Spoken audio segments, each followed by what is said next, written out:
교회와 여러 어려운 일에 함께 동고동락하시는 여러분을 뵐 때 먼저 감사한 마음이 앞섭니다. 그리고 우리 존경하는 여러 또 선배 목사님들, 또 우리 후배 목사님들, 한때는 우리 배우고 가르치는 그런 자리였지만은 이제는 우리가 어깨를 나란히 해서 하나님의 복음 사업에, 복음 대열에 함께 선 이 기쁨을 인해서 참으로 감사하며, 우리 젊은 전도사님들은 저희가 아주 처음 뵙는 분들인데 아주 참 더욱 마음에 감명이 깊습니다. 그리고 중앙교회 우리 연세 많으신 장로님들이 아직도 건강하셔서 이렇게 반겨주시니 얼마나 참 감명 깊은지 모르겠습니다. 옛날 교회가 어디 갔나 한참 찾았더니 어디 갔습니다. 어디 가고 이 교회 말고 어디 다른 데 있나 했더니 이게 옛날 그 자리라고 그래서 아주 감명 깊은. 제가 여기 1964년도 졸업하고서 여기 그때 처음 그 대회장님으로 되셨던 김열 목사님의 계획에 따라서 인턴들이 3개월씩 4군데를 이렇게 돌면서 인턴을 마치라고 그래가지고 그 첫 케이스가 돼가지고 저희가 여기 아마 중앙교회 종로회관에 여기 개정돼서 우리 김성원 목사님, 문영성 목사님, 김세웅 목사님 저하고 여기 인턴으로 여기 배정돼서 큰 전도회를 치렀던 그 기억이 납니다.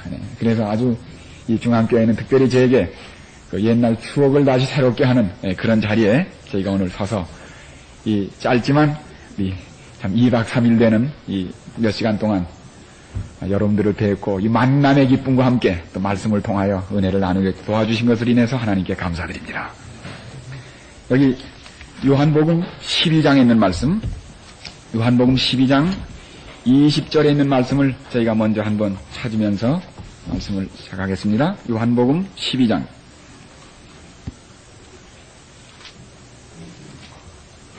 20절. 명절에 예배하러 올라온 사람 중에 헬라인 몇이 있는데 저희가 갈릴리 벳세다 사람 빌립에게 가서 청하여 가로되 선생이여 우리가 예수를 배웠고자 하나이다. 선생이여 우리가 예수를 배웠고자 하나이다. 아시는 대로 마지막 6월절을 보내시는 그 예수님께 원군에서 많은 사람이 찾아왔습니다. 그 중에 헬라 사람 몇이 예수님을 찾아와서 예수님께 직접 오지 못하고 여기 나온 대로 빌립에게 가서 예수 뵙기를 청합니다. 빌립은 다시 안드레에 가서 말하고 안드레가 다시 예수님께 소개하는 장면이 나옵니다. 아마 이 사람이 유대인이었다면 예수 뵙기를 원한다고 하지 아니하고 메시아 만나기를 원한다고 그렇게 했겠지만 이 사람들이 소위 신학적 용어인 메시아를 알지 못하고 예수 만나기를 원한다는 그런 소원을 피력했습니다. 제가 이 미국 어느 교회 다녀보니까 이 앞에 구리 플레이트에다가 바로 이 구절을 써놨어요. Sir, we wish to see Jesus. 이건 설교자에게 하는 얘기입니다.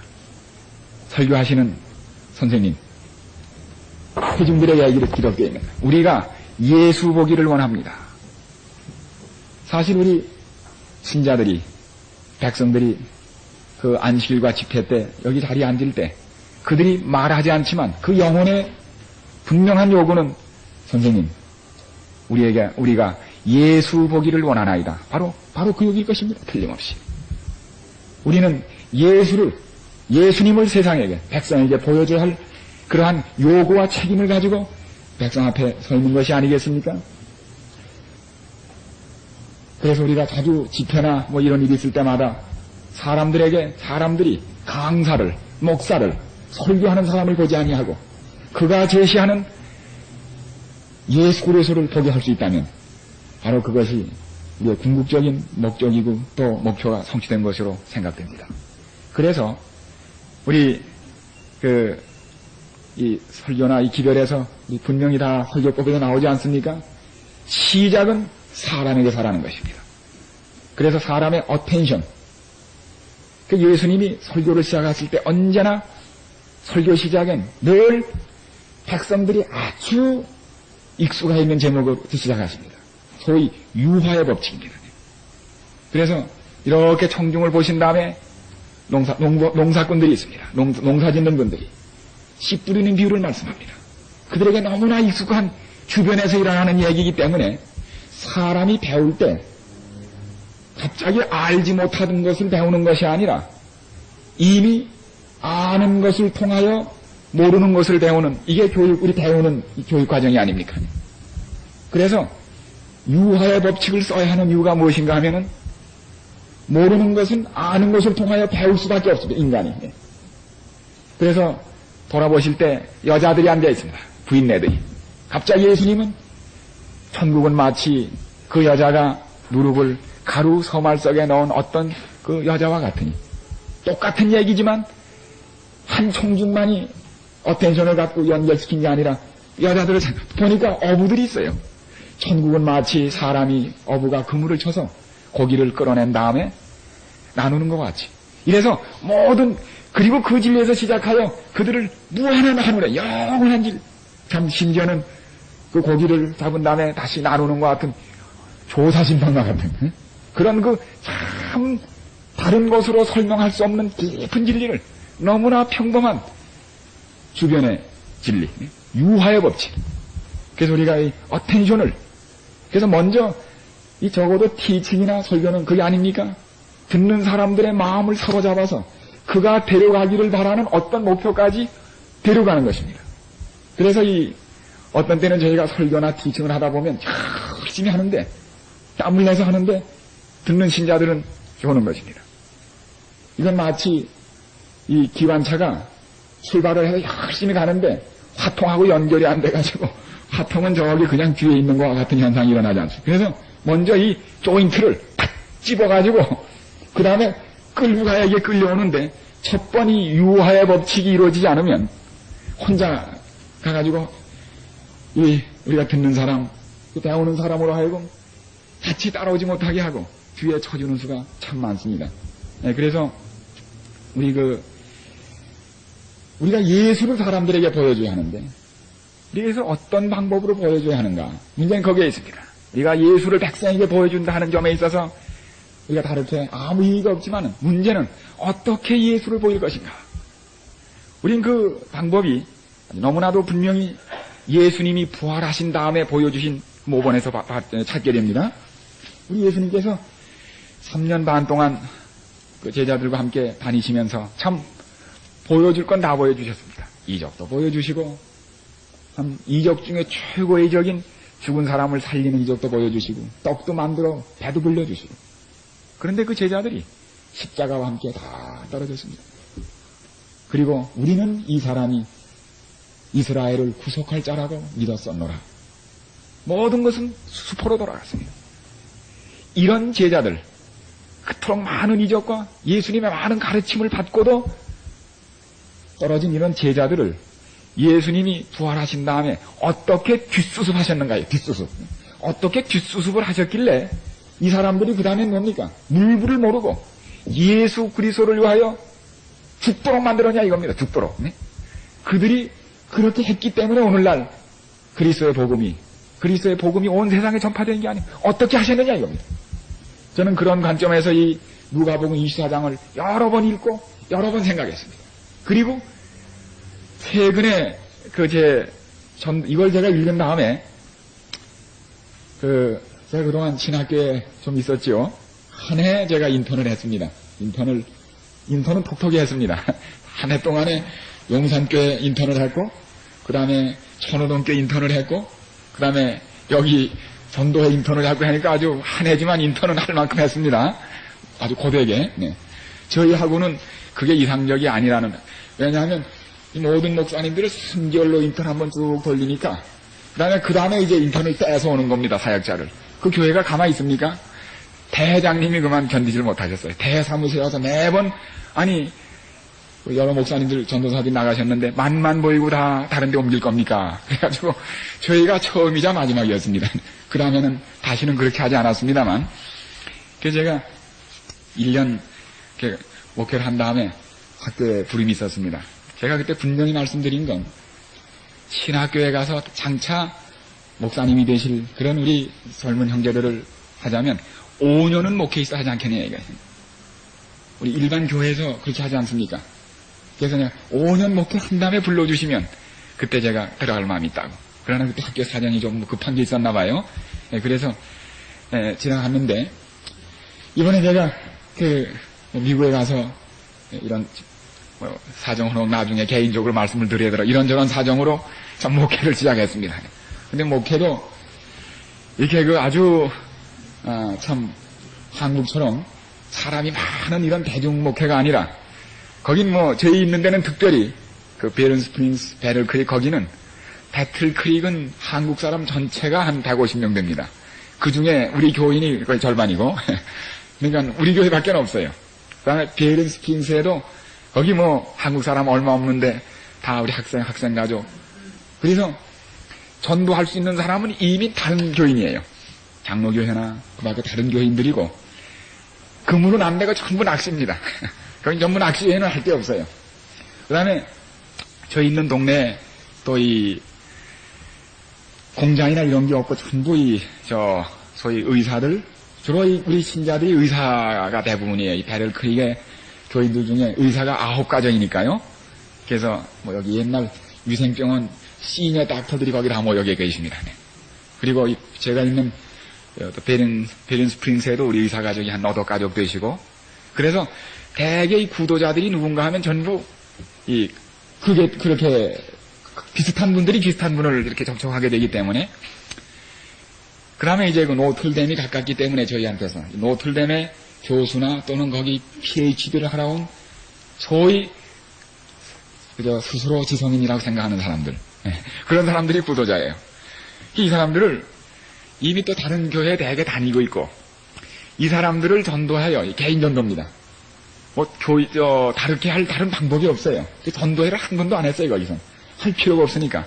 전부 이제 개인인데, 비로소 제가 어떻게 영혼하고 씨름을 해야 하는지를 그때 실습을 하게 되는 겁니다. 그러면서 여러 번, 이 신학교에서 이렇게 했었어야 하는데, 하는 생각을 많이 하면서, 반성하면서 그걸 했어요.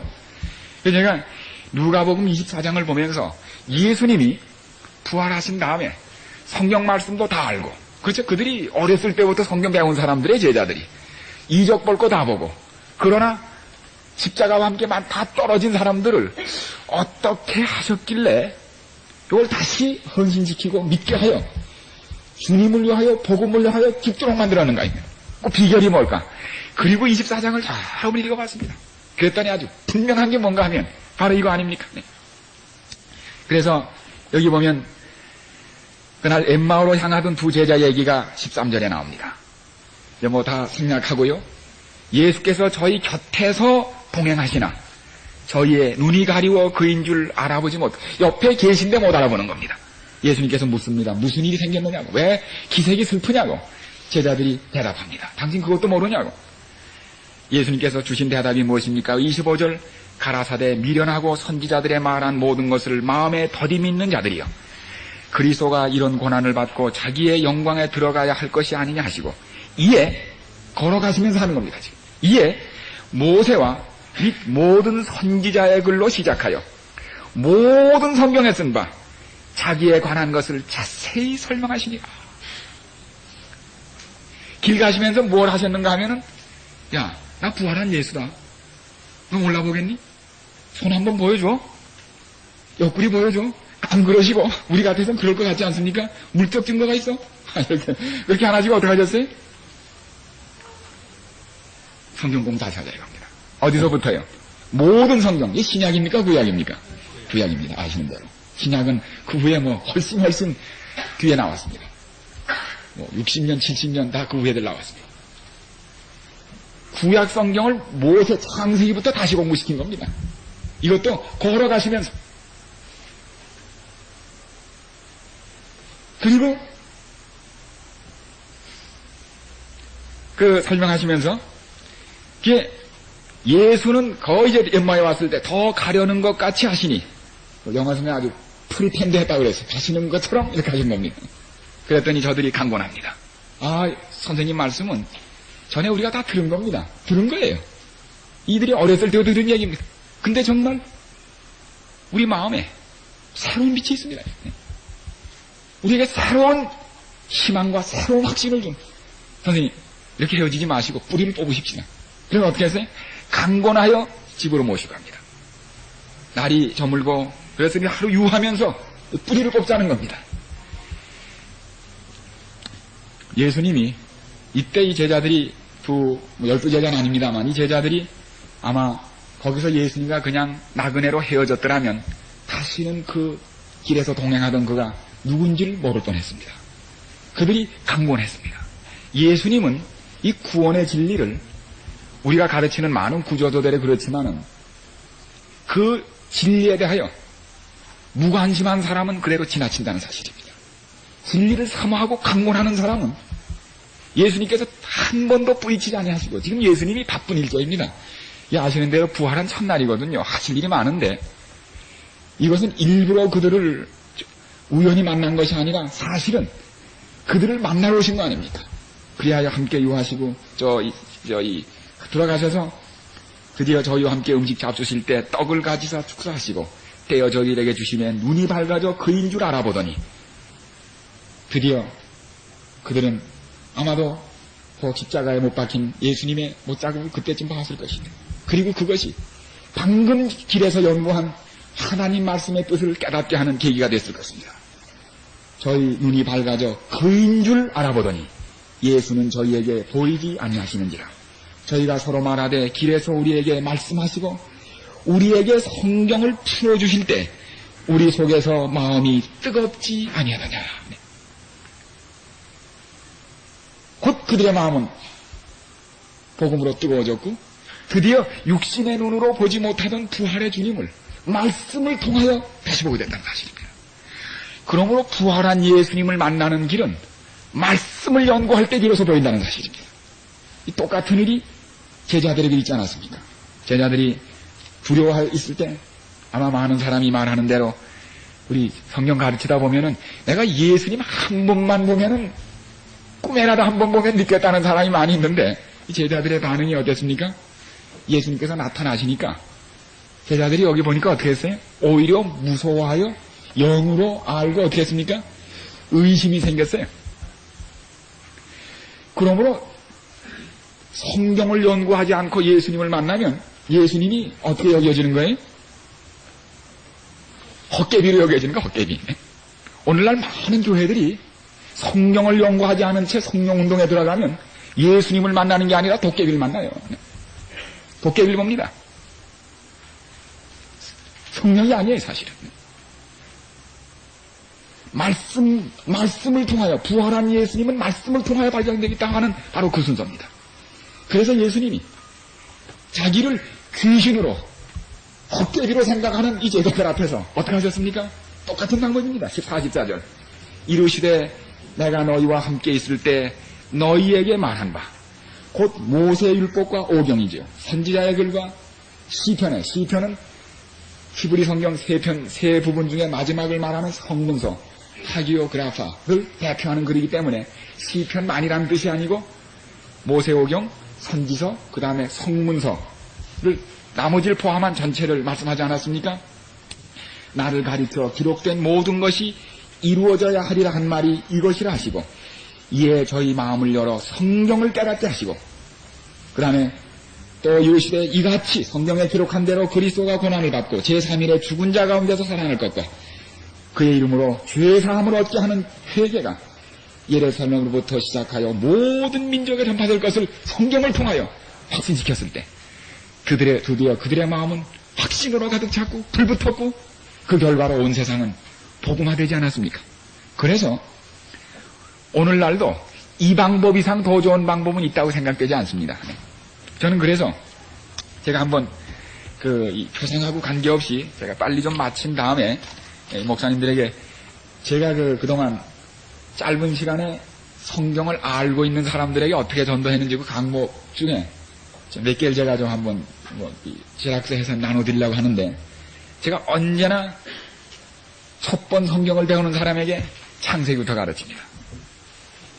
저는 제가 다니엘 2장부터 했어요. 근데 여기 보니까 예수님이 다니엘부터 하지 않으시고 어떻게 했어요? 모세오경부터 창세기부터 시작했습니다. 해보니까 제가 10번, 15번, 20번 해봤는데 그 이상 좋은 방법이 없다는 걸 깨달았습니다. 네. 제가 첫날 뭘 하는가 하면은 70주일을 합니다. 다니엘 9장. 네. 상당히 좀 비약적이죠? 제가 첫 시간에 성경 전부로 합니다. 다시 말하면 창세기부터 여기 나오는 대로 모세의 글과 선지자의 글과 시편 그걸 다 합니다. 나를 가르쳐 기록한 걸 자세히 가르칩니다. 그래서 제가 이 방법을 한번 실천해 봤는데 틀림없어요. 틀림없습니다.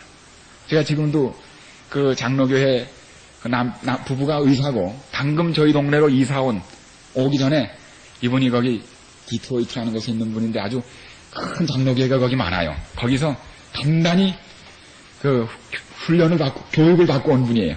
그래서 여간에서는 우리와 만나지 않으려고 이제 애쓰는 분인데 그 제가 만나질 않고 우리 다른 분들에게 이제 해서 식사 초대를 하게 해서 상당히 한 달 후에 제가 만났습니다. 왜냐하면 그 저에 대한 편견이 있기 때문에.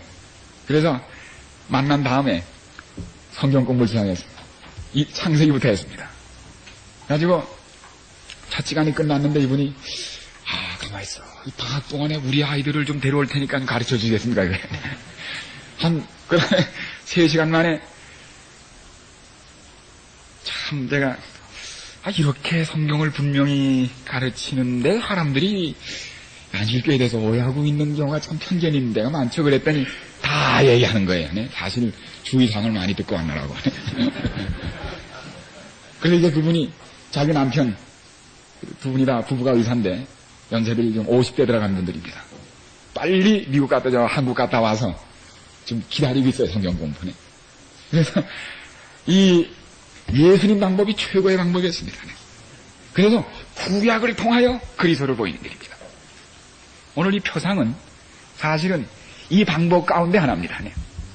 그래서 이 표상 연구를 통해서 우리가 특별히 성경을 이미 알고 있는 지성인들에게 참 확실히 기별을 전하는, 그리고 이제 저희가 마지막 부분에서 좀 더 분명해지겠습니다만 이 표상 연구를 통하여 가장 큰 혜택을 보는 교회는 제7한신교회입니다.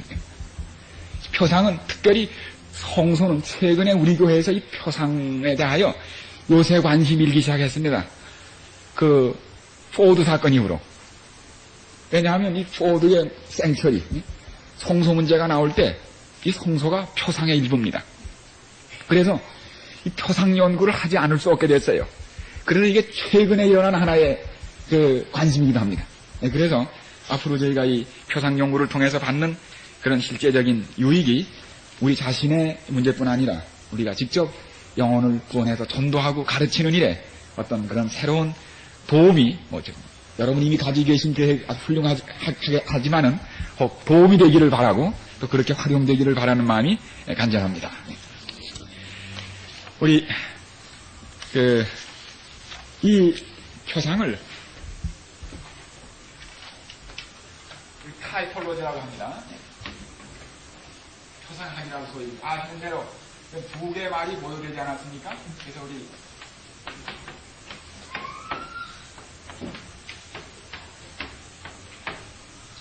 슈퍼로스 이 말에서 뭐에 나오는가 하면 영어에 타입이 나오지 않았습니까? 타입바이 하는 타입. 이걸 우리 아시는 대로 그죠? 로지, 무슨 학, 연구. 그래서 타입에 대하여 연구하는 학문이 타이폴로지인데 소위 표상학이라고 저희가 그렇게 부르는데 이 타입이 무엇입니까? 타입. 이거 먼저 이 전문의도 조금 타입은 아주 쉽게 여러분이 그 과목을 받으셨죠? 이거 아마 정말 이번에 이 동중한 대회가 집회를 하시면서 전 너무 좀 바쁘고 힘들어서 그냥 말씀으로 하려 했더니 꼭 이게 평신도 신학이기 때문에 뭐 강목이 있고 자료가 있어 한다고 그래서 부랴부랴 그냥 내일 할 거 오늘 하고 그저 이렇게 해가지고 급히 만들어 보니까 괜찮아요. 아주 훨씬 도움이 된다고 생각이 돼서 다 받으셨죠?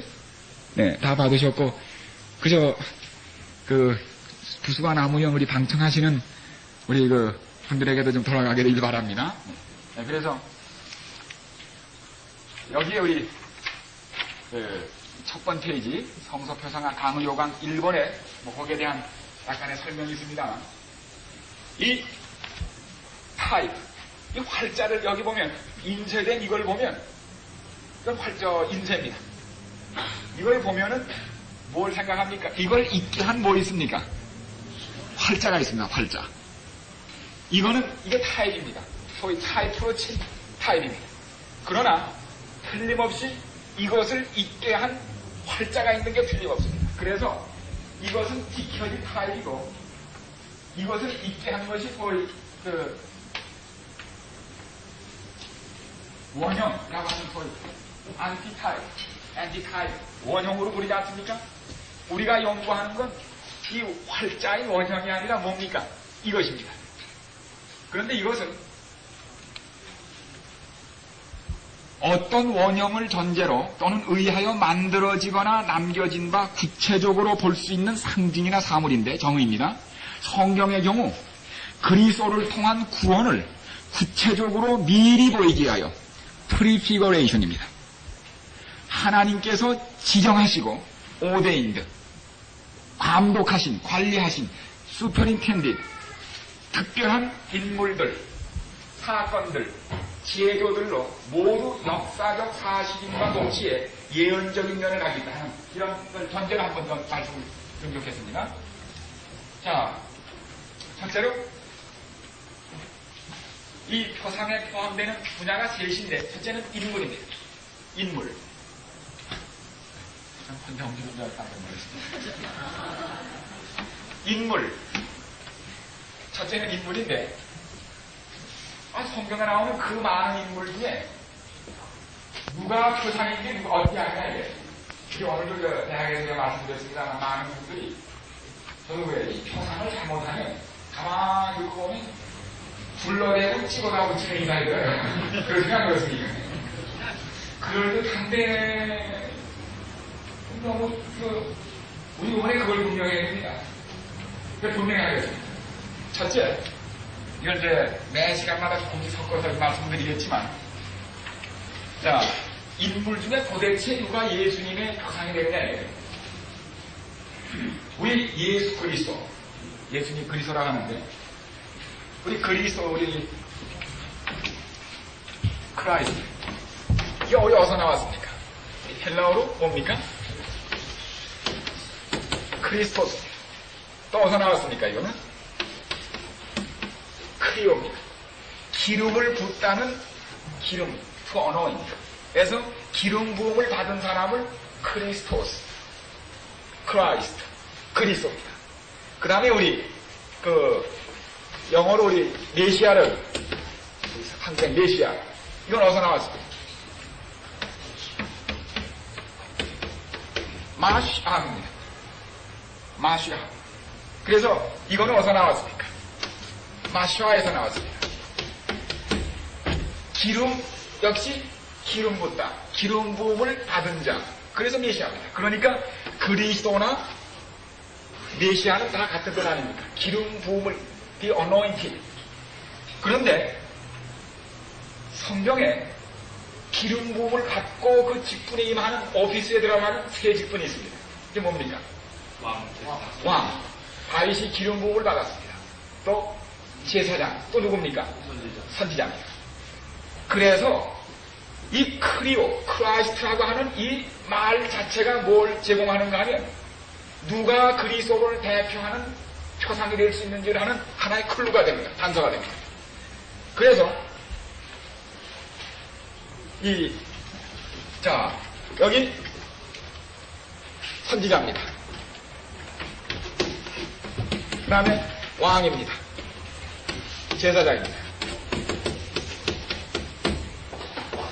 바로 이들이 예수님께서 죄인을 구원하시려야 행하셔야 할 기능을 예수님을 대신하여 행하도록 보내신 뭡니까? 이들이 선지자가 엘리야가 기름 부음을 받았어. 엘리사가 받았어. 다윗이 기름 부음 받았어. 다윗은 뭡니까? 기름 부음을 받은 자는 메시아입니다. 다윗이 그리스도예요. 그리스도가 되는 것입니다. 선지자가 기름 부음 받았어. 그는 뭡니까? 기름 부음 받았으니까 메시아예요. 왕이 기름 부음, 제사장이 기름 부음 받습니다. 그가 뭡니까? 메시아입니다. 예수님이 이 땅에 사도로 선지자로 오셨습니다. 그러나 그는 당신의 십자가 돌려 돌아가시며 하늘에 뭐로 가셨어요? 제사장으로 가셨습니다. 그는 이 땅에 오실 때 왕으로 오실 뿐더러 지금은 은혜의 왕국의 왕으로 우리 마음에서 다스리는 왕이십니다. 그리하여 구약에서 이 선지자와 왕과 제사장은 예수님이 오시기 전 실제적으로 백성들 앞에 메시아 노릇을 하도록 부름받은 표상들입니다. 우리는 그것을 오늘날 안수를 받습니다. 그냥 안수적인 그거. 우리가 사실은 기름 부음을 받을 때 우리는 사람들 앞에 뭐의 표상입니까? 그리스도의 표상이 되는 것입니다. 실제로. 그래서 우리 선지자 중에 선지자인 누구요? 모세. 특별히 우리가 그 다음에 왕 중 왕이 누굽니까? 구약에 다윗. 특별히 제사장 중에 처음 제사장이었던 아론. 이들의 기능을 연구해보면 이게 바로 누구의 역할이에요? 예수님과 똑같은 일을 했다는 것입니다. 바로 우리는 지금 예수님이 우리를 위하여 하늘에서 무엇을 하심을 볼 때 아론이 뭘 하고 있는 걸 보면 되는 겁니다. 그렇습니까? 안 그렇습니까? 지금 예수님이 우리를 위하여 하늘에서 뭘 하시는가? 아론의 한 거 보면 압니다. 똑같습니다. 뿐만 아니라 예수님이 이 땅에 오셔서 어떤 역할을 감당하셨는지 모세의 생애를 연구하면 이제 우리 앞으로 공부하겠습니다만 우연히 모세가 살아간 게 예수님하고 아주 흡사하네. 한번 맞춰볼 만한데 그래서 이 아날로기가 생긴 이 타이폴로기가 생긴 게 아니라 오대인들 예수님이 공부하겠습니다만 이스라엘 백성, 당신의 백성을 먹고 사는데 종된 애굽 땅에서 건져내시는 이 대구원인 출애굽을 하시려 할 때 출애굽 자체를 뭐로 삼으셨는가 하면 온 죄에 빠진 인류를 구원하는 하나님의 그 계획의 하나의 리허설 예행연습입니다. 똑같이 했습니다. 심지어는 뭐까지요? 날짜, 시간까지도 맞췄습니다. 똑같은 날, 똑같은 시간, 그 표상과 함께 꼭만 닦고 있습니다. 자, 우리 이제 88 올림픽, 이제 그 대회 연습을 한다. 예행 연습 합니까? 안 합니까? 합니다. 그 다음에 여기 대회장, 이제 여기 무슨 축사가 있으면 대통령이인지 모르겠습니다. 예행 연습할 땐 대통령이 안 나와요. 누가 나옵니까? 대리가 나옵니다. 지금 우리 여기 링컨의 일대기를 만드는 영화를 만든다고 해보십시오. 그 이미 각본이 짜여있어요. 링컨의 생애는 이미 전기로 나와 있습니다. 그러면 링컨의 생애를 영화를 만들려고 할 때 먼저 누굴 뽑아야 합니까? 링컨의 역을 할 사람을 뽑아야 하는데 되도록이면 똑같은 링컨은 없어요. 세상에. 그러나 되도록이면 뭐예요? 링컨의 겉모양이나 음성이나 성격이나 가장 가까운 사람을 만들어야 합니다. 그 간디에 대한 영화 보면 참 너무나 간디 같은 사람을 뽑았어요. 간디. 정말 간디 미국에서 보니까 아주 교회들에서 돌리는데 보니까 너무나 간디. 정말 진짜인지 가짜인지 모를 간디인데 그 사람이 정말 그 영화의 주역이 되기 위하여 간디가 됐다는 겁니다. 근데 우리 그 앤드루스 그 대학교에 채플린, 어소시에이트 채플린, 부원 교목이 대학론이라고 하는 곳에 있는데, 그 사람은 링컨이야. 너무나 링컨 같아서 거기 우리 교회 잡지에 그 사람 사진을 찍어서 냈어요, 이렇게. 근데 턱수염까지 그렇게 길렀어, 또. 툭 들어가고. 그래서 우리 아이들이 교회 링컨이라 이래. 링컨 맞다 이거야. 근데 이 사람이, 그분이 그래. 내가, 그래서 워싱턴 DC까지 갔다 왔어요. 너무 링컨 같아요. 키도 링컨처럼 펀치래. 네. 아주 똑같아. 그래서 여기 무지개 합창단 왔을 때 그분이 저하고 같이 사회를 했는데 우리가 다 링컨이라고 해서 아이들이 보자마자 링컨이라고 그러더라고요. 무지개 합창단에 와가지고 뭐 우리 대학 강당에서 했는데 링컨이라고 해요. 링컨. 이분이 그래. 내가 겉모양만 링컨이 돼서는 안 되고 정말 사람이 나를 링컨이라고 생각하기 때문에 내가 링컨에 대하여 알아야 되겠다는 거예요. 그래서 계속 링컨에 대한 문헌을 놓고 계속 읽고 그렇게 하겠어요. 이 사람이네. 그래서 예수님이 장차 자기 역을 예수님 역을 할 배우를 뽑는데 쭉 돌아보면서 누굴 뽑은가 하면 자기를 가장 백성에게 잘 나타낼 사람 위험이 있어야 합니다. 지도자들. 그러면서도 겸손해야 돼요. 그러면서도 주관도 있으면서 온유해야 돼요. 이런 사람 고르기 쉽습니까? 어렵습니까? 어려워요. 이게 모세 보니까 이게 왕자다운 기품도 있고 족보도 좋고 한데 말이에요. 다 교육도 겸손하지 못해. 그래서 이 링컨 자기 역을 쓰시려고 훈련을 어디로 보냈는가 하면 어디로요? 미디안으로 40년 초가사를 시킨 겁니다. 거기서 완전히 예수님을 민수기 12장 3절에 보면 모세의 그 온유함이 모든 백성이 사람들의 마음에 승하였더라. 온유하고 겸손한 그 기질을 완전히 익히도록 만드는 겁니다. 그 다음에 40년 배우 훈련을 시킨 거예요. 거기서 양치는 연습, 화가 나도 소리 안 지르는 연습, 걷어차는 연습. 그 옛날 애굽에 참모정할 때 기합 주고 걷어차던 거 다 뭐 안 하고 그 양을 쫓아다니며 양을 이해하고 완전히 그 연습을 40년 시킨 다음에 이만하면 어떻게 예수님 역을 할 수 있겠다고 생각을 그 다음에 뽑아냈는데 이제 우리 앞으로 공부하겠습니다만 모세가 예수님과 똑같은 역을 했습니다. 아주 똑같은 역. 그러다가 예수님 역할을 인간이 하는 것은 너무나 힘들어요. 40년 훈련을 했는데도 40년 하고 난 다음에 어떻게 됐어요? 어느 날은 가려진 이마에서 어떻게 했어요? 각본에 없는 걸 했습니다. 극본에. 명하여 물을 내라고 그랬는데 하도 화가 나서 40년 뭐 훈련한 거다. 어떻게 했어요? 2번이나 치면서 오래오래 소리를 지른 겁니다. 총감독이신 하나님께서 연기 중지. 넌 지금 우리 종종 그래요.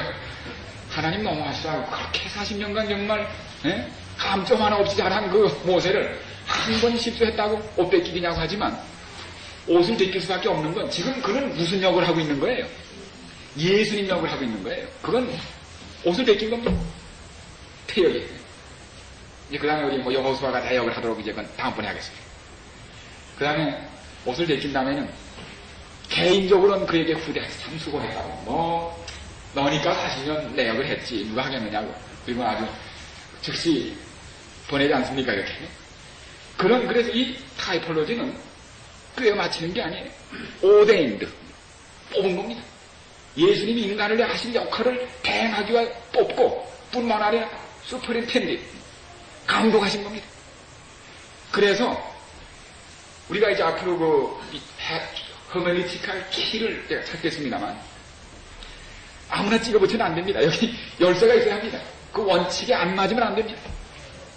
그래서 자 예로 여러분이 선한 사마리아인 비유를 이제 설교하신다고 생각해 보세요. 근데 선한 사마리아인이 예수님을 드러냅니까? 선한 사마리아인 비유 아시죠? 무슨 얘기인지 하실 때 1차적인 거는 예수님이 그러면 이웃이 누굽니까? 라고 묻는 서기관의 대답에 사마리아인 비유를 하시면서 내 생각하는 누가 이 방금 만난 사람의 이웃이냐. 첫째 목적은 누가 내 이웃이냐는 대답에 대한 대답으로 사마리아인 비유 갚아주리라고 했습니다. 근데 예수님의 비유 가운데 언제나 자기 일을 말할 때는 예수님 더블전이에요. 더블전이 갔다가 오라는 거. 갔다 올 때 어떻게 한다고 했어요? 요한계시록 21장 7절입니까? 뭡니까? 내가 다시 오리니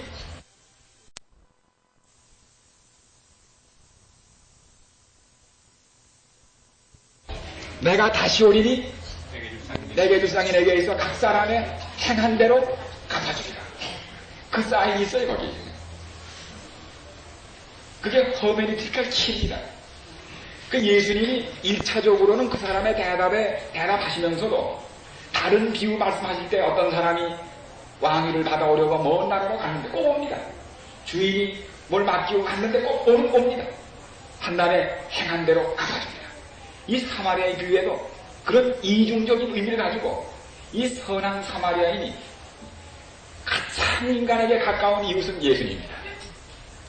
그 다음에 요한복음 8장 22절입니까? 어디 보면 예수님이 실제적으로 뭐라고 불렸습니까? 유대인들에게.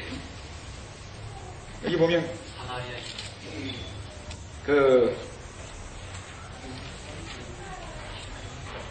누가복음 7장입니다. 여기 보면 예수님이 실제로 사람들에 의하여, 당시 유대인들에 의하여 내가 사마리아인이다 라고 하는, 여기 누가복음, 네, 잠깐 보시면 요한복음 8장 48절, 네, 여기 보면 요한복음 8장 48절입니다.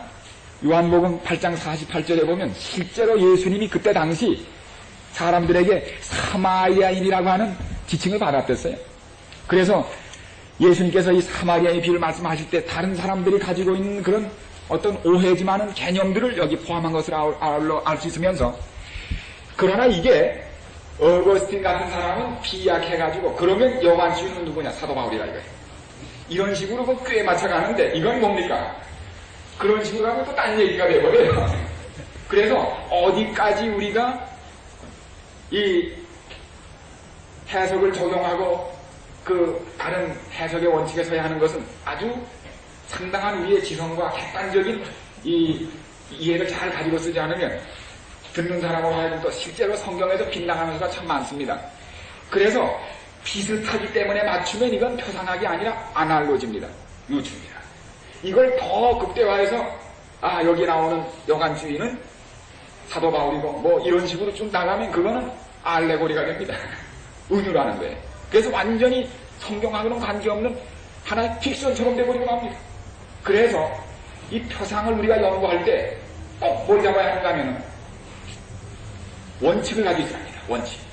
제가 이걸 말씀드린 다음에 아마 이거 시작하는 게 안전할 것 같아서 제가 원칙부터 말씀을 드려요. 첫째, 그래서 제가 두 가지 키만 말씀드리고 저희가 잠깐 쉰 다음에 다음 클래스 시간. 첫째는 두 가지 키만 말씀드려요. 첫째는 거기에 타입 스트럭처입니다.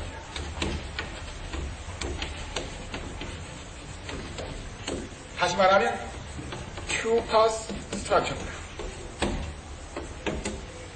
성경 읽어보면 실제로 표상이라고 하는 사인을 주는 용어를 썼습니다. 실제로 이건 표상이라는 겁니다.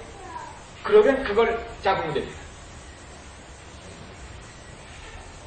신약 성경의 표상이라고 하는 말이 이 튜퍼스. 이건 뭐 우리 복수로는 뭐 튜포리, 나는 무슨 부사라는 튜피코스 이렇게 많이 쓰여지만 하여튼 튜퍼스란 말이에요. 표상.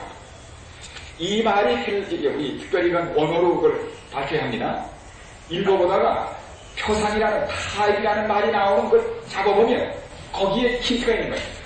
이걸 표상학적으로 설명해도 된다는 힌트를 주는 거예요. 클로를.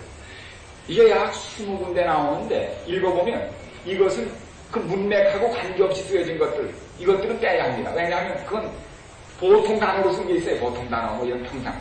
그러나 이 스트럭처, 구조와 문맥이 실제적으로 이 표상의 의미를 가진 게 6군데가 있습니다. 그게 여기 나오는 뭡니까? 여러분의 강목에 받으신 바로 이겁니다. 이게 타입이라는 말을 실제적으로 표상으로 쓸 수 있는 스트럭처 속에 들어있는 이 말이 나오는 겁니다. 이 말. 헬라말로. 그래서 이걸 틀림없는 겁니다. 이건. 그래서 이걸 가지고 박사학위 논문을 쓴 분이 닥터 데이비슨이라고 우리 앵글리스 교수가 이거 가지고 이것을 이게 실제적으로 왜 표상으로 쓸 수 있는 실제적 해석학적 근거가 있는지를 밝힌 게 그분의 논문입니다. 이건 아주 틀림없이 밝혀진 사실입니다.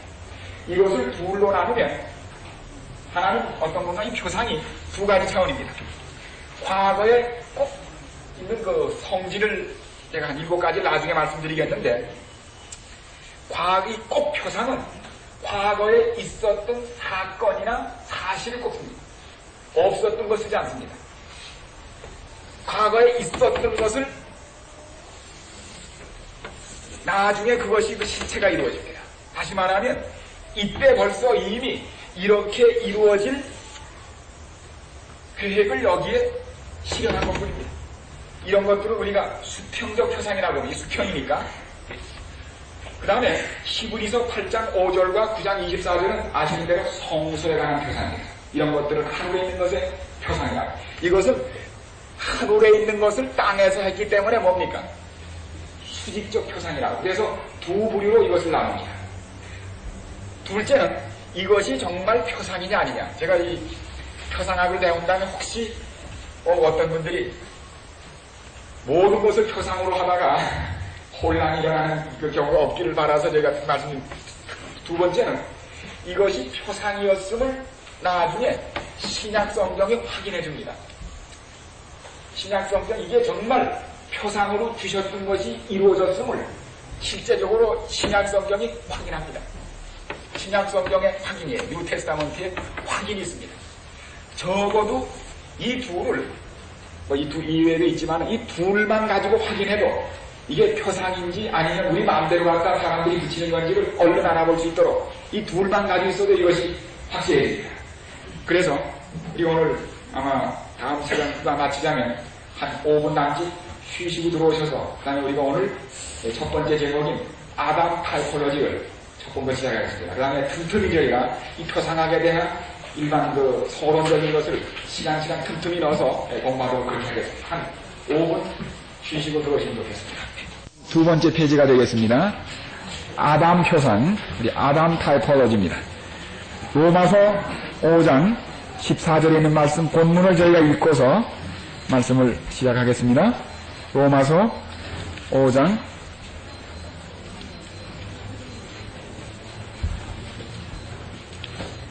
12절부터 읽으면 문맥이 시작되겠습니다. 거기 아마 우리가 문맥을 적절히 잘라서 읽으면 더 여기에 쓰여진 표상이라는 말이 정말 type structure, typos structure가 되는지를 문맥을 읽어보면 압니다.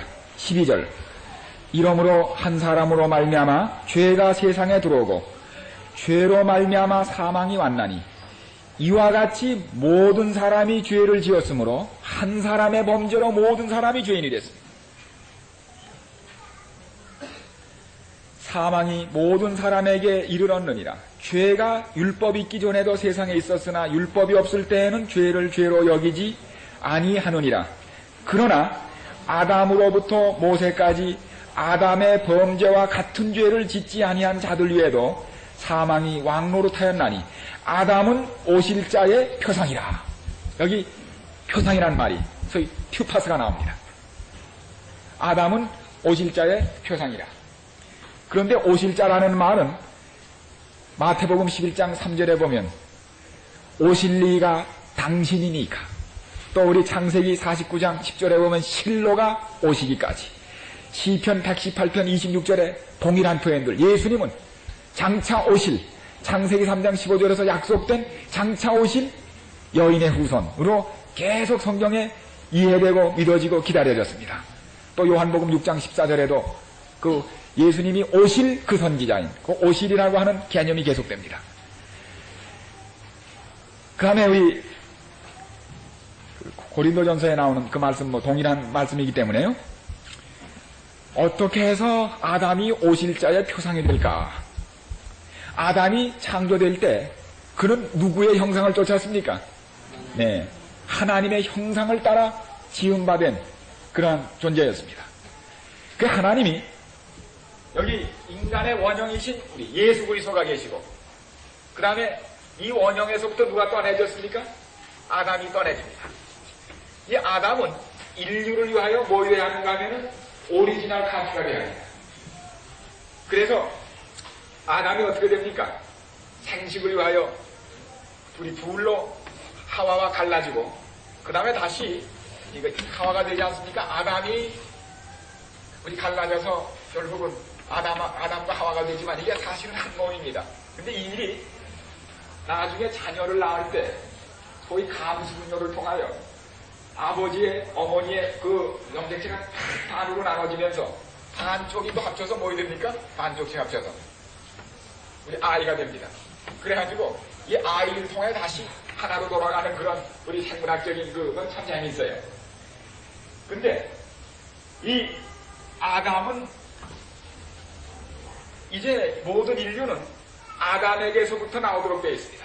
뭐 어디로 가겠습니까? 그 아담 하와의 그 생식을 통하여 번지게 됐는데 이 아담이 범죄로 말미암아 그 오리지널에 문제가 생겼습니다. 오리지널에. 자 이제 여러분들이 이걸 가져가셔서 야 이걸 우리 신자들에게 좀 강목으로 나눠줘야 되겠다 했는데 여기 우리 교종을 거기서 보느라고 봤지만 이따금씩 그 오자가 있어요. 한 50이 있는데 오자가 이걸 여러분이 그대로 가져가서 카피를 합니다. 그러면 이 카피를 쓰는 한 100장을 뽑든지 1000장을 뽑든지 10,000장을 뽑든지 다 뭐에 나와요? 다 50개로 나와요. 왜? 오리지널이 잘못된 겁니다. 아담은 우리의 오리지널 활자는 따로 있어요. 인도서에 있다고. 그건 예수님이요. 해말. 아담은 인간의 오리지널입니다. 근데 이 죄의 결과는 우리가 원죄라고 부르지 않습니다. 그러나 소위 디프레비티, 그 타락은 인간의 근본적인 존재 문제를 가져왔습니다. 요새 말로 하면 소위 DNA의 디옥시리보누클레이스 DNA의 문제가 지인에다 문제가 가져왔습니다. 요새 어쩌면 아이들이 그렇게 부모를 닮습니까? 애를 기르면 아이를 기르면 신통하지 않습니까? 우리 아들 아이가 머리카락 아주 잘 닮았어요. 뻣뻣한 거. 쭉 뻗은 거 말이에요. 아이들 음성, 눈빛, 피부 다 부모 겁니다. 다 베껴왔어요. 그게 뭐로 되는가 하면 이 색상, DNA 연구에서 보신 대로 단백질 사슬로 돼가지고 완전히 문자화되어 있습니다. 단백질로. 그래서 뭐 대장님 같은 거 하나 500페이지의 책 하나에 해당하는 인포메이션이 이 속에 들어있습니다. 그게 그대로 가가지고 나중에 단백질로 다시 그 조직이 만들어지면서 똑같은 카피가 나오도록 돼 있거든요. 똑같이 뜨는 겁니다. 그래서 아담의 소위 DNA에 이런 뭐 요새 표현이니까 양해하시면 그러시죠. 아담의 DNA에 오자가 생긴 거예요. 소위 영어에 불멸이라고 말하는 이모텔리티에서 그 마지막 R을 빼버리면 이모랄리티가 돼요. 불멸이란 말이 부도덕으로 됩니다. 한 자만 빠지면. 아담의 근본적인 주의 영향, 그 다음에 거기서 그 카피들이 나옵니다. 하와가 배가 불러주고 또 카피 하나 떠내요. 뭐이 나와요? 뭐이 나옵니까? 실패작이 나오는 거예요. 얘가 왜 이러지? 왜 이렇게 뭐가? 원본이 그런데. 사람이 나서 죄인이 되는 게 아니라 낳을 때부터 죄인으로 알아요. 옆걸음치는 개가 아무리 새끼를 가보세요. 옆걸음치는 개나 나지. 그래서 아담에게서 계속 실패작이 나오는 겁니다. 계속. 의인은 없나니? 뭐예요? 하나도 없어. 한 사람으로 말미암아 아까 읽어보니까 죄가 세상에 한 사람 때문에 다 죄인이 됐다는 얘기 종종 좀 이해하기 힘들어요. 어떻게 그렇게 될 수 있나? 난 죄 안 졌는데. 원본이 잘못된 게 다 됐네. 카피야 뭐 다 잘못된 거죠. 그건 그렇지 않습니까요? 그 카피에서 또 떠내고 또 떠내고 또 떠내야 어떤 사람은 잉크는 좀 좋은 사람이 있어요. 지질은. 인간성 좋은 사람. 야, 저 사람은 정말 인간성이. 그건 지질이 좀 좋은 거예요. 종이가 좋은 데가 찍는 거예요. 인쇄가 좀 좋고, 잉크가 좋고. 그러나 실패작이에요. 니고데모가 왔을 때, 그건 참 최고의 지질에다가 최고의 잉크를 쓴 사람이. 예수님께서 보시니까 뭐예요? 너도 실패작이에요. 너는 못 써. 그래서 이 계속된 잘못된 카피가 고치는 방법은 뭐밖에 없어요? 뭘 바꾸는 수밖에 없어요? 원본을 바꾸는 수밖에 없습니다. 이 오리지널 카피를 다. 그래서 아담이 찍어낸 그 많은 실패작들. 이건 인간이 그거 아닙니까? 그래서 바꾸는 길은 원형이 오는 수밖에 없어, 원형. 그래서 예수님 어떻게 됐어요? 원형으로 오셔서 이제는 육에서 난 것은 육이요. 예수님께서 니고데모 뭐라고 그랬어요? 너 아무리 살결이고 와도 내가 아무리 질이 좋아도 너도 실패자야. 그러면 육은 육이야. 이거 말입니다. 실패자는 실패자야. 영은 영이에요. 종을 바꿔야 된다는 종. 아주 씨를 바꾸라는 얘기입니다. 아주 아예 카트를 바꾸지 않으면 안 된다는 얘기예요. 거기에서 우리가 예수님을 본떠서 다시 태어나는 걸 뭐라고 했어요? 그걸 중생이에요. 본을 다시 쓰는 겁니다. 본을 다시 쓸 때 어떻게 써야 하느냐? 물과 뭐로? 성령으로 거듭나라고 했어요.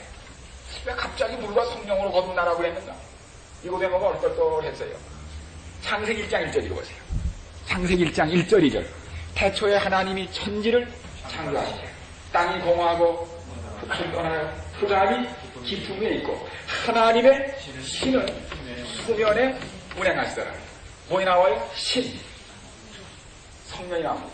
루아흐예요. 신. 신이 수면, 물입니다. 창조는 처음 창조할 때 물과 뭐예요? 성령이에요. 이게 창조의 패턴이에요. 물과 성령. 그 다음에, 근데 이 성령이라고 나타나는 이 루아흐라고 나오는, 그 다음에 이제 우리 헬라말의 성령은 뭡니까? 성령. 푸뉴마입니다.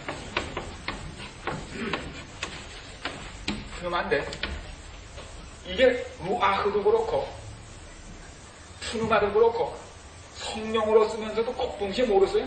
바람이라는 말하고 똑같습니다. 똑같은 용어를 써요. 그냥 읽으면 바람입니다.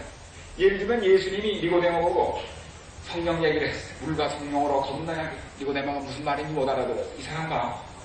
신학교 아카데미 B래 그래. 이 사람 그것도 몰라 아직? 바람이 이불로 불면 꼭 뭘 들었어요? 바람을 들은데 헬라어 성경을 읽으면 둘 다 푸르마예요. 성령과 똑같은 용어를 써요. 그래서 이 성령, 때로는 이 성령이 바람이라는 뜻이 아닙니다. 그분의 존재나 역할이 뭐예요? 바람과 같은 그런 하나의 그 실제적인 상징을 썼었는데, 그 다음에 물. 노아 홍수전에 죄로 완전히 세상이 망가졌어요. 못쓰게 됐어요. 그때 세상은 어떻게 해요? 물로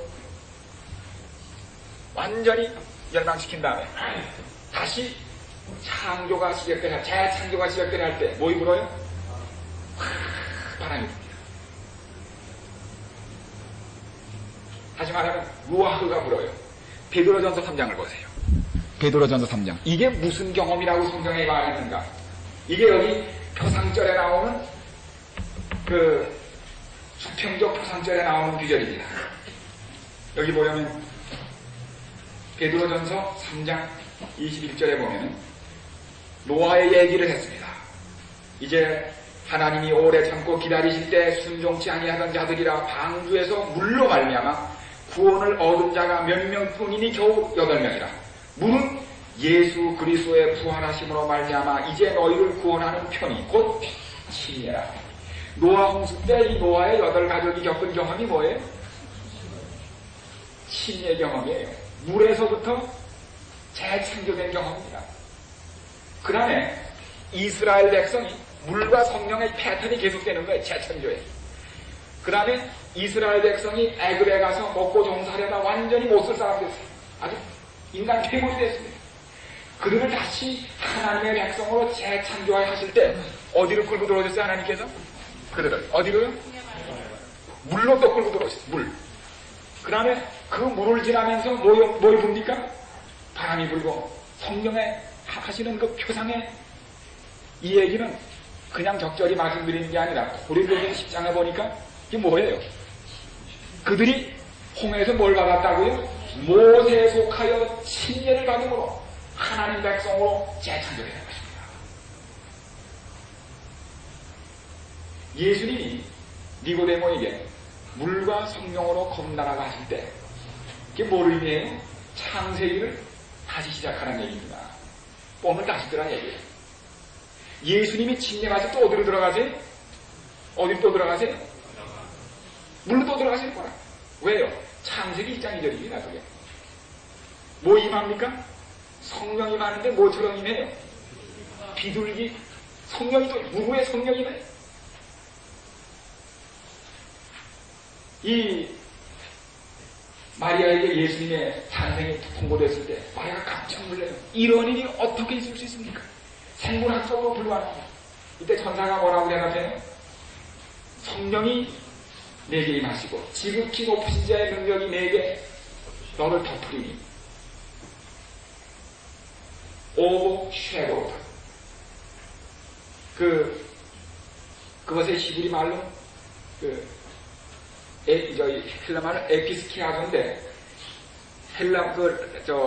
히브리 말의 표현은 라합인데 그게 바로 창세기에 성령이 이렇게 독수리가 둥 위에 이렇게 헬리콥터처럼 제트기처럼 지나가는 게 아니라 이렇게 빙빙빙 도는 머무는 그런 행위입니다. 예수님께서 태어날 때도 똑같은 방법으로 태어났어요.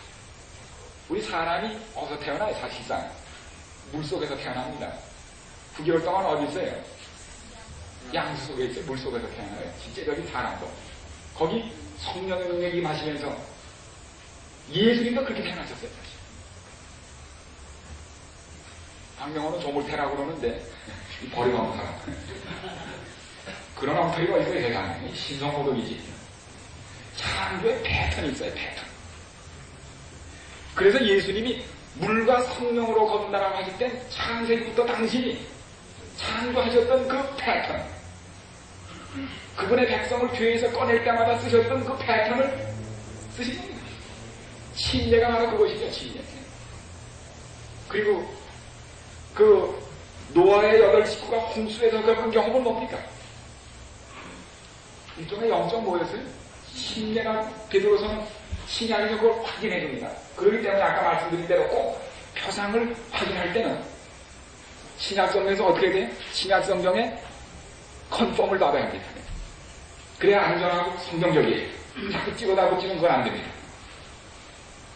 그러므로 우리가 침례를 베푸실 때 사람을 물에 담그는 게 그게 창세기를 반복하는 겁니다. 이게 보통 뜻이 아니에요. 창조의 공식이에요. 공식.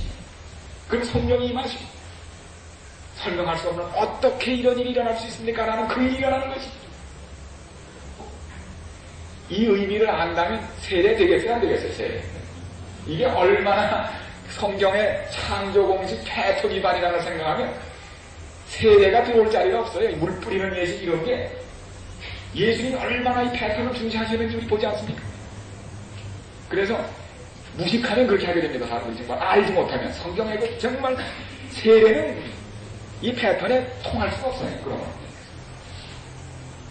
자, 그리하여 우리가 이 예수님이 본을 다시, 창세기를 다시 시작하라 이겁니다. 아주 아이의 시작을 다시 하라는 거예요. 본을 다시 쓰라는 겁니다. 이번에는 인간 모체가 아니라 바로 창세기에서 처음 인간을 지으셨던 그 원형, 예수님을 형상으로 다시 지음을 받으라는 얘기입니다. 본을 다시 쓰라 이거예요. 본을 다라는 얘기입니다. 이 일이 성령으로 말미암아 우리에게 일어날 때 우리가 예수님의 형상이 되는 것입니다. 그리하여 거듭난 사람들이 바로 육에서 난 것은 육이요 아담에게 썼던 카피는 아담의 카피요라는 그 계통을 바꿔서 마지막 아담 원형이신 예수님에게서 본을 다시 뜨는 것입니다. 우리 의자 만들 때 예증을 들면 더 재밌습니다만 몰드가 있어요. 모든 것에 틀이 있습니다. 아시는 대로 금형, 목형 그게 있어요. 기가다 그런 거 말입니다. 이 가닥을 떠가지고 거기다 맞추지 않습니까? 예수님이 본래 원형이시고 그 원형에 따라가지고 첫 번 몰드가 된 것이 아담인데 그게 망가지니까 떠내는 것마다 뭐예요? 떠내는 것마다 엉뚱하게 나오는 거예요. 그걸 고치는 길은 원형을 다시 뜨는 게밖에 없습니다. 그렇잖아요. 바로 그것입니다. 이하여 예수님이 오실자의, 아담은 오실자의 표상이요. 예수님이 그렇게 하셨네. 실제로 어떤 의미에서 그런가? 자, 보십시오. 아마 그게 필리모스 성경에 기록한 대로 6째 날, 금요일, 아마도 오후 3시지. 아담이 이제 하나님께서 만드신 그 모든 동물과 이것들의 이름을 짓고 자기가 쓸쓸함을 느낍니다. 자기만 혼자예요. 다 쌍쌍인데. 그래서 어떻게 해요? 외로움을 느낀 무렵 하나님께서 사람이 혼자 있는 것이 좋지 못하다. 그리고는 아담을 잠깐 좀 누우라고 하신 다음에 사상 최초로 전신 마취가 베풀어집니다. 그게 그 의학에서 우리 마취사 할 때 보면 이 창세기 거기에 나오는 하나님이 아담을 깊이 잠들게 하시네. 우리 그 히브리어 보면은 보통 잠하고 다른 마취적 잠이라는 의미의 그 용어를 씁니다. 전신 마취가 시작해서. 그 다음에 아담의 옆구리가 찢어집니다. 그리고 물과 피가 쭉 흘러요. 갈비뼈가 상하는 소리가 들립니다. 그 다음에 하와가 창조돼요. 아담이 회복실에서 눈을 뜹니다. 회복실에서 눈을 떠서 아직도 고통이 있어요. 아픈데 이렇게 보니까 앞에 누가 있어요? 미스 유니버스.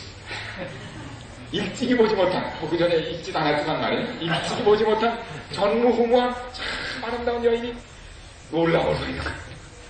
그리고 아담과 함께 뭘 봐요? 아직도 상해 있는 그의 옆구리를, 그 상처가 역력한 곳을 바라보면서 당신에게 무슨 일이 일어나요? 아담은 아직도 고통이 있지만 자기의 고통 때문에 여기 존재하게 된 한 아름다운 여인을 볼 때 이 고통이 얼마나 값지다는 걸 느낍니다.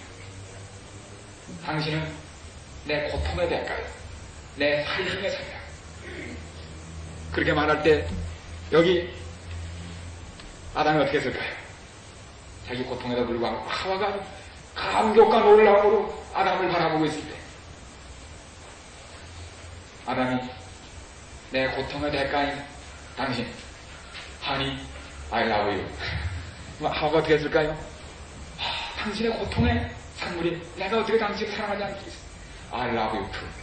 둘이 이제 허그할 때 어떻게 했어요? 옆에 계시던 하나님이 가만히 보고 계시다가 창세기 3장에 무슨 말씀 하셨을까요? 여기 보면 2장 예수님께서 보고 계시다가 이러므로 남자가 두 부모를 떠나 그 아내와 연합하여 둘이 한 몸을 이룰지어다. 그 결혼 줄에다가 끝났다고. 그러면서 곧 해가지고 그 첫 안식일은 이 부부에게는 뭐였습니까? 하니문이었습니다. 하니문. 이래하여 안식처 참으로 가장 행복한 상태입니다. 가장 이상해 드는 남자와 가장 이상적인 여자가 만났으니 이거 정말 뭐 다른 사람이 없으니까 뭐 이 나이별도 없어요. 이거 비교도 없다고 그러네. 최선과 최선이 만났는데 아무것도 부족한 게 없어요. 그저 감사와 행복이 넘쳐. 이 부부를 주님께서 영원한 안식, 당신이 마련하신 안식으로 이 안식처를 안식의 시간 속으로 조종하십니다. 이게 하나님이 인간을 위하여 하게 하신 최고의 행복입니다. 영원히 질 수 없는 행복의 기념입니다. 인류에게는 한이입니다.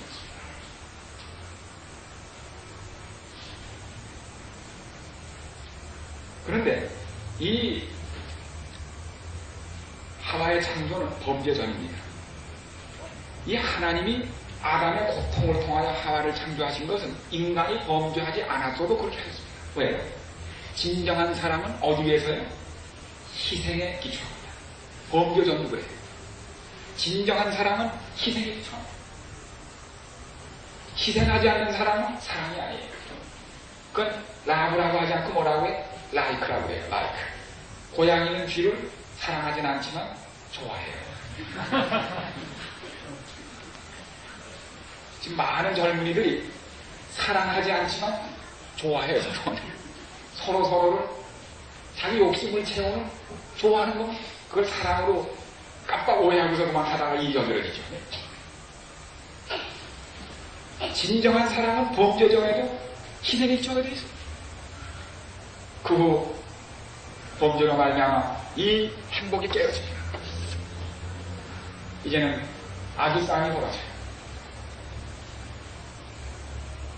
다시 4000년이 지난 서기 31년 1월 14일 똑같은 무슨 요일?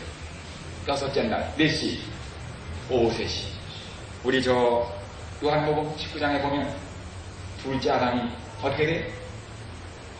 먼저 그 영혼이 돌아갔어. 깊은 잠에 들어갔어. 죽음의 잠에 떨어졌어. 완전히 의식을 잃고 잠에 깊이 잠들네. 로마 영경이 어떻게 해? 옆구리를 찌르니 옆구리가 찢어집니다. 물과 피가 흐르면서 갈뼈가 다 돌아가요. 그리고 거기서 누가 탄생해요? 누가 탄생했습니까? 교회가 탄생하는 것입니다. 교회.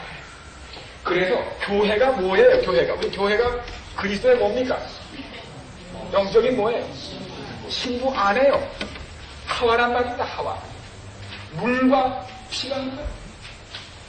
우리 죄인이 예수님의 그토록 지극한 사랑을 받는 아내가 되는 길은 물과 피. 물은 뭐의 상징이에요? 신의 상징이요. 피는 무엇입니까? 성만찬을 통하여. 이 신례와 성만찬은 우리가 하나님 백성들은 뭡니까? 하나요? 인문이에요. 과정이에요. 그리하여 예수님께서 똑같은 방법으로 하와가 창조되던 그 같은 희생의 대가 위에서 당신의 영적 아내인 바로 우리를 이 땅에 다시 태어나게 하시고 이사야 53장 11절에 보면은 거기 무슨 말씀이 있습니까? 이사야 53장 11절에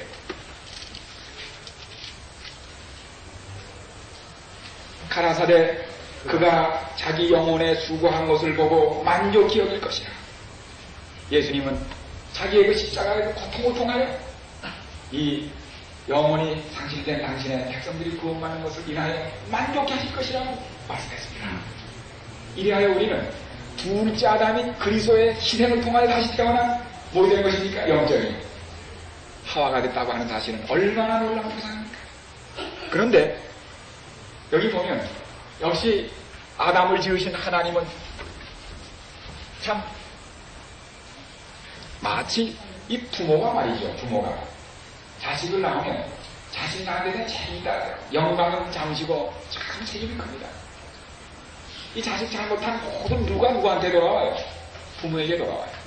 제가 저기 그 카나다 캠핑장에 갔는데 캠핑장한테 야단났어요. 보니까 그 잠깐 차를 세워놓은 동안에 아직 나이가 안 된 아이가 아버지 카키를 가지고 차를 가지고 나가다 그만 또 받아버린 거야, 남의 차를. 그러면 그 차 받아내면 이 차도 망가져, 저 차 망가진 거, 그럼 누가 물어줘야 돼? 아버지가 물어줘야 돼. 이 자식에 대한 책임 아버지가 져요.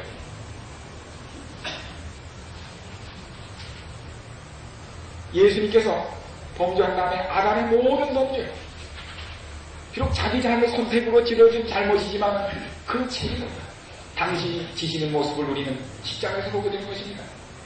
그리하여 이 아담의 범죄 결과 여기 첫 번 패턴일에 보면 가시덤불과 엉겅퀴가 이 땅에 솟았다고 얘기했습니다. 예수님이 마지막 돌아가실 때 뭘 쓰셨어요?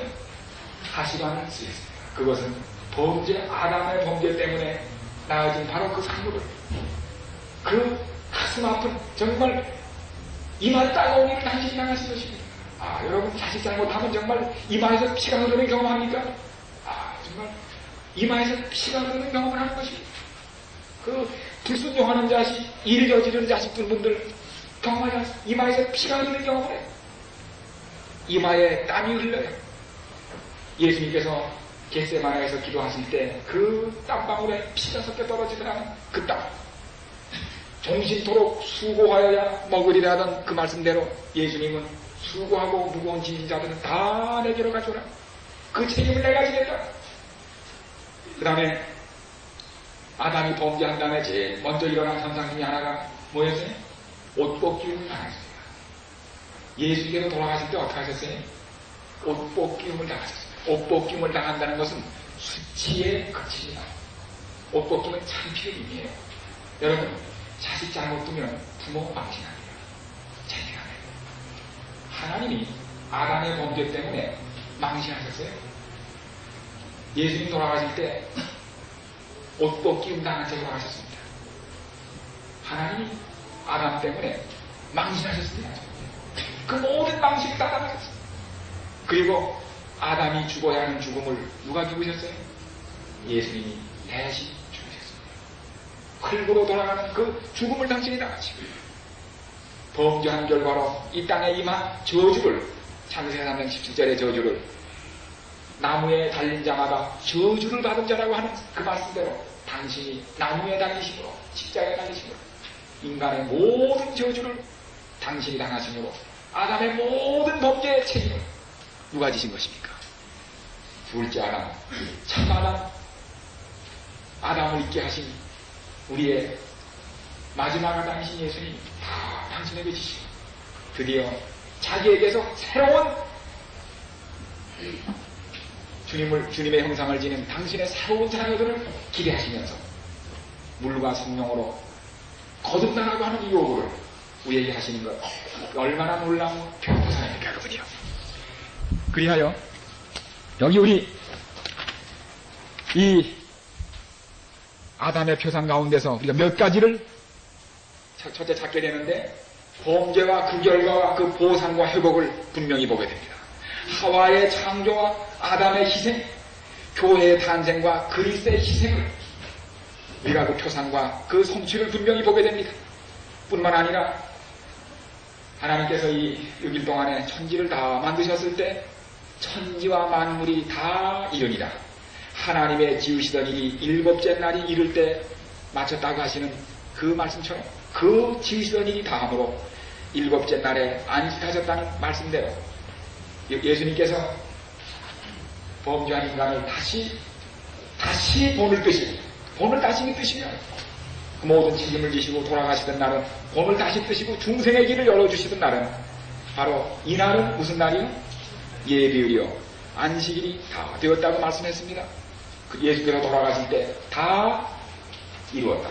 창세기 2장에 나오는 뭡니까? 다 이루었다는 창조를 마치는 사인이 거기 나옵니다. 이리하여 바로 에덴 동산에서 여섯째 날 창조를 마치고 인간과 함께 당신이 만드신 안식에 들어가셨던 예수님께서 십자가에서 그 쓰라린 대가를 치른 희생의 십자가를 지신 후에 또 하나의 안식으로 들어가시고 다 이뤘다고 말씀하시고 안식일을 이 인류와 함께 무덤에서 보내지 않습니까? 이리하여 우리는 마침내 히브리서 4장 4절에서 예수 그리스도 안에서 영원한 안식에 들어가는 안식의 초청을 마침내 우리는 십자가에 달려 돌아가신 우리의 마지막 아담인 예수님에게서 그 실제적인 표상을 보게 되는 것입니다. 이제 우린 시간이 다 돼서 제가 마지막 한 말씀만 드리면서 이 시간을 마칩니다. 여기 1794년 7월 그달은 아주 불란서 역사의 가장 어두운 그 시절이었습니다. 불란서 혁명이 악순환을 계속하던 그때 서로 정권이 바뀔 때마다 많은 사람들이 이 정족으로 몰리고 반역자로 몰려서 단두대에 사라지는 슬픈 일들이 끔찍한 일들이 매일 벌어지는 날이었습니다. 그날도 집행을 기다리는 많은 죄수들이 잡혀서 이 좁은 파리의 감옥으로 밀려 들어왔습니다. 그날 7월 어느 날 바로 그 밤에 한 나이 많은 노인이 밤늦게 잡혀서 감옥으로 들어왔어요. 이 노인은 들어오자마자 그 넓은 간방에 무대기로 쓰러져서 잠자고 있는 죄수들을 살피기 시작했습니다. 자기보다 먼저 잡혀 들어온 아들, 내일이면 집행될 아들을 찾고 있는 것입니다. 이 많은 군상들을 헤매다가 그는 저 한 구석에서 꼬부리고 새우잠을 자는 자기 아들을 발견했어요. 내일 아침이면 불려나가 죽어야 할 아들입니다. 이 아버지의 마음은 참 충격을 받았어요. 이 아들을 어떻게 살릴 길이 없을까? 한시라도 내가 먼저 대신할 수 있으면 얼마나 좋을까? 그러다가 이 아버지 얼굴에는 미소가 떠올랐어요. 됐어. 방법이 있어. 다행히 우리 부자는 이름이 같단 말이야. 장, 시명도, 루스로. 우린 이름이 같아. 됐어. 내일 아침 아들의 이름이 불려질 때 내가 나가면 돼. 그날 아버지는 밤새도록 한잠을 자지 않은 채 아들의 얼굴을 들여다보고 그 아들이 깨지 않기를 바라면서 그날 밤을 새었습니다. 그 다음날 아주 새벽 미명에 군인 셋이 그 감옥에 나타나고 이름을 불렀습니다. 집행될 사람들의 이름이 불려지고 장, 시몽, 도루스 이름이 불려지고 불려지자 이 아버지는 네 대답과 함께 벌떡 일어나서 쫓아나갔습니다. 곧 거기 그 마지막 처형되기 전에 마지막 점검하는 일이 있었습니다. 그 점검하면서 당신 이름이 장, 시몽도, 루소르요? 예, 똑같으니까 아들하고.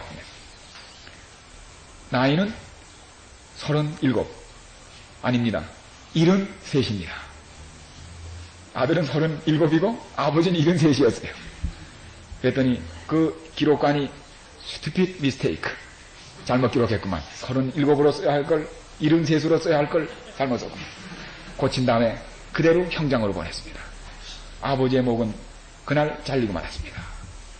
이 아들이 아침에 일어나 보니까 불려나간 다른 동료들은 다 불려나갔는데 자기가 살아있어요. 어리둥절해 있을 때 옆에 있는 다른 죄수가 얘기했습니다. 어젯밤 늦게 들어온 나이 많은 한 자비한 노인이 밤새도록 자네 곁에 앉아서 자네 얼굴을 들여다보기다. 아침에 자네 이름이 불려질 때 그가 대신 나갔었노라고. 그 아들은 그것이 자기 아버지인 줄로 확인했습니다. 3일 후인 7월 28일 1794년 그 악역을 다하던 로베즈 피에르의 정권이 무너지고 그 자신이 단두대에 달림으로 그 공포정치가 끝나고 그 아들은 그 감옥을 살아서 석방했습니다.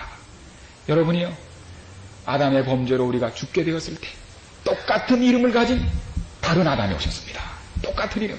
단지 나이만 다르셨던 우리 영원하신 연세 많으신 영원하신 우리 아담이신 영원하신 우리 아담 똑같은 이름을 가진 마지막 아담이 오셔서 우리가 죽어야 할 십자가에 나가셔서 죽임을 당하심으로 우리 아담의 실패작들인 우리가 마침내 그 죽음에서 벗어나고 새로운 주님의 피조물로 오늘 주님 앞에 서게 된 이 놀라운 사실은 얼마나 감격스러운 구원의 하나님의 계획입니까?